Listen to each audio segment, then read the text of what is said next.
Largoni rrullat vetëm në një javë me këtë recetë shtëpie. Të gjitha femrat shpesh kanë shqetësime kryesore në pamjen fizike, sidomos të fytyrës siç janë rrullat. Sapo femrat çohen një të tillë në fytyrë, gjëja e parë që bëjnë është përdorimi i kremrave të shtrenjtë, të cilat janë të tengopur me kimikate të dëmshme që në të vërtetë mund të bëjnë më shumë dëm se sa dobi. Për fat, ekziston një recetë e cila mund të ndihmojë në reduktimin e rrullave në lëkurën tuaj, ta bëjë atë më të butë dhe plot me shkëlqim. Kjo recetë përmban vetëm 4 përbërës efektiv që shihen brenda një jave rezultatet.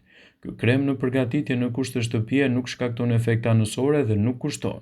Ai ngadalëson procesin e plakjes dhe hidraton lëkurën tuaj. Përveç kësaj është një natyral i sigurt. Përbërësit që u duhen janë një lugë gjedhe vaj bajame ose vaj ulliri, 2 lugë vaj kokosi, 1 lugë çaji mjalt dhe e verdha një vezë. I përzieni të gjitha përbërësit derisa të bëhet një masë e njëtrajtshme dhe më pas e prapni në fytyrë dhe e lini për 5 minuta dhe më pas e lani fytyrën dhe e thani me një peshqir.